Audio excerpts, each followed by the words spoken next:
into the caves again, and now it was just me, alone in these cold, barren halls of ice. But Fred had been here, and now I could feel it. I was getting close. Something wasn't right.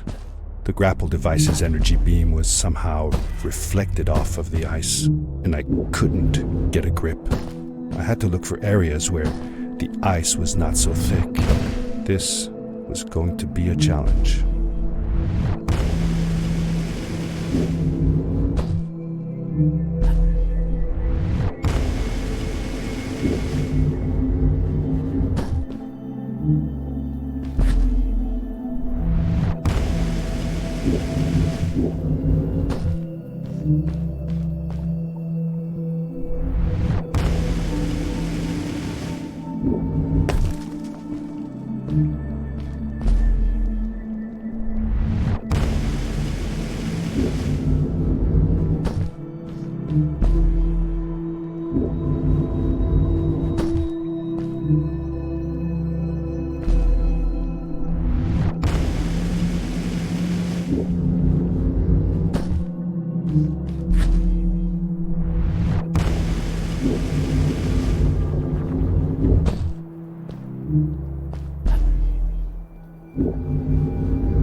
When I drained the crystal, I suddenly felt the earth starting to move beneath my feet, and my mind wandered back to how the strays might have used the crystals as a source of power to keep their cities afloat.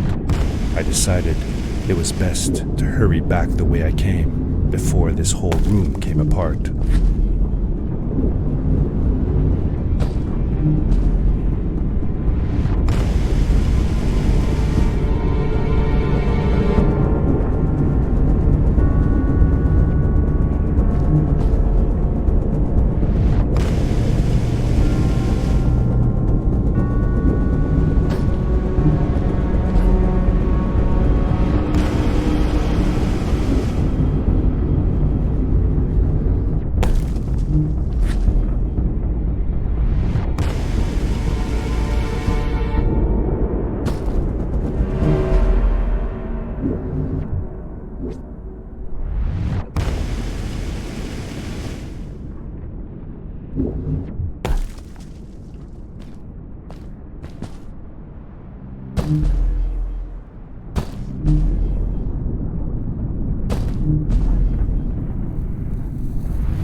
The crystals also reflected the grapple beam, but as they did, they seemed to recharge the grappling device.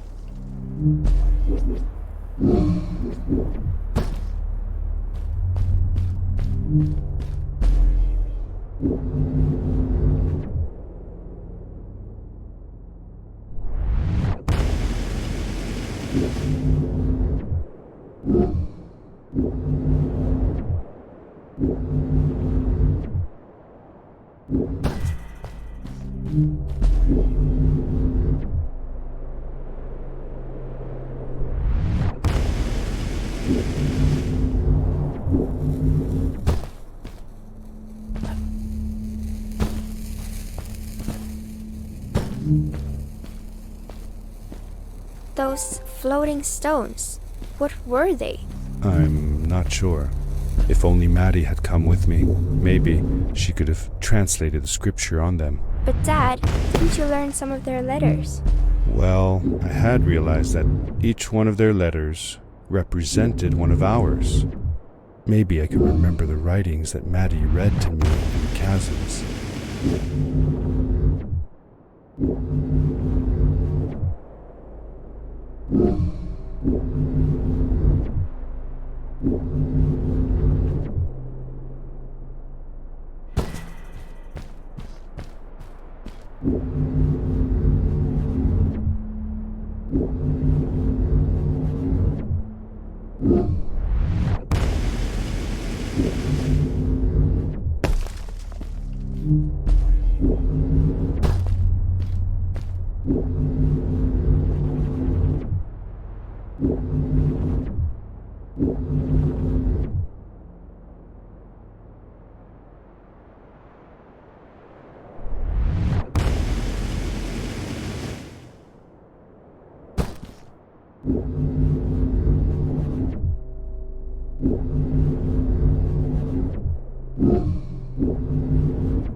I landed hard and felt the impact vibrate through my body. The suit had protected me, but it was in bad shape. The rocket boots were worst off. The crash had ruined the functionality completely. I knew that if I stayed here to fix them, I would probably freeze to death. I had no other choice than to press on.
How could Fred leave stuff behind everywhere?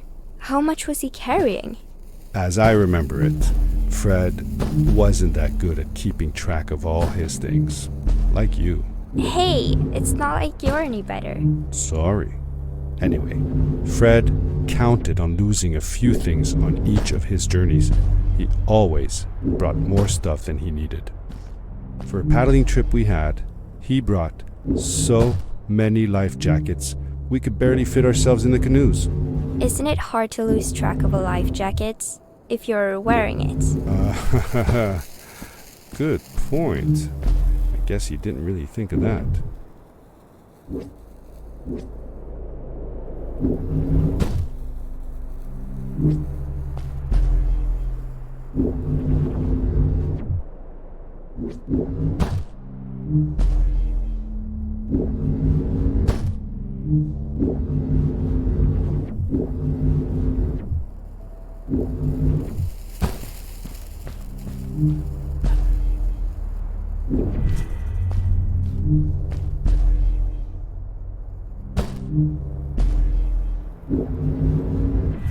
I found another one of Fred's campsite, noticeably newer than the others. The fire was still smoldering, and I could faintly pick up the smell of the aftershave he always used. I was closing in on him. I could feel it. He had left some tools behind that I could use to repair my boots. That should do it. Good as new.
Buried beneath the ice, you could still see signs of what this place had once been. Something not unlike the caves where the village lay. The ice age must have come suddenly, washing over it like a freezing tsunami. Now it lay desolated, haunting anyone who dared visit, with falling stalactites, sharp icicles, and its bottomless depths.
Fred had come this way alone, too. I took some comfort in knowing that whatever problems I faced now, Fred would have faced them too, and beaten them. If he could do it, I could do it too.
It was dark all around me, but there was a light at the end of the tunnel.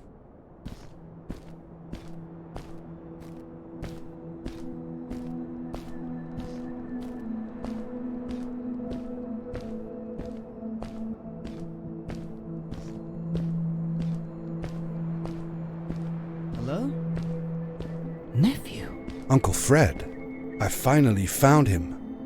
My little boy, I'm glad to see you. And you're wearing the suit I made you. But how can you be here? I said that I found the suit in his workshop and that I came looking for him. I'm sorry for being away for so long. But I've been busy down here, you see. The frog people. That was an experiment of mine. Do you remember the eggs I found before? I sent them here by accident, and I had to follow. By the time I got here, they were already growing. These caves were empty before, but my experiment has made them full of life. I've conducted research on them and documented everything about them. And I built a new crystal-powered pad to be able to get back to my colleagues, show them how fantastic this all is. I interrupted Fred and told him about Maddie, how we came all the way to Starhaven together, and that I had promised to ask him if he would go see her there. Madeline. My little Maddie. I should have taken her to see Starhaven long ago. She was always so curious about the strays. When I left her, I wanted to protect her. Or rather, protect myself from losing her. I've changed my mind. I'm not going home. What does research or praise matter when I can be here with these creatures? They need me. And it's just as well. I don't trust this pad for more than one ride anyway. You need that ride. I didn't want to go home, and I asked if I could stay with him and Maddie instead. I'm sorry, nephew. As much as I enjoy having you here, you must go home. Explore the world on your own. Have your own adventures. I reluctantly agreed to go home. I was going to miss my uncle. I will miss you too. But I'm sure you'll do phenomenal on your own. And don't worry about me or Maddie. We'll be fine. The pad is yours, boy. When you're ready.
The end.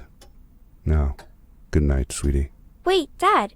Does that mean Fred is still there? Who knows? That was the last time I saw him. Don't you miss him? I do, sometimes. But I don't worry about him, because I know that wherever he is, he's on his biggest adventure yet.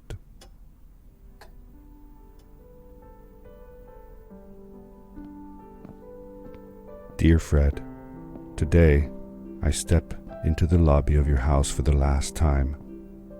My daughter asked me to tell her about an adventure, and I came to think of you. Your house looks just like my mother and I left it years ago. After you'd gone, I was sure she was going to throw out all your stuff, but she just cleaned up. We made you a small memorial.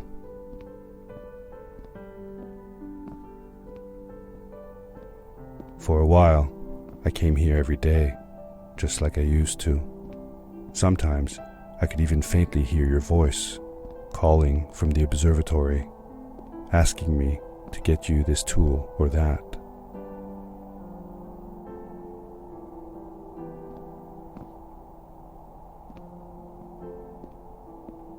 I never told my mother about that day. I don't think she would have believed me. Can I believe it? After all these years.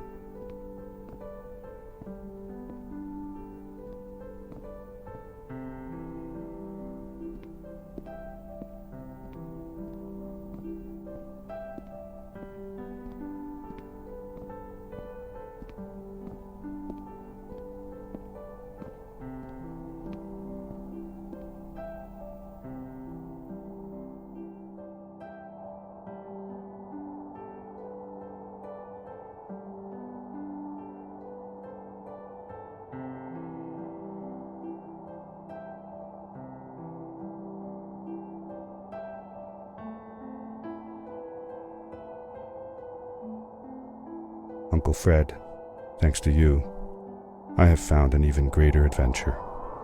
Thank you. Love, your nephew.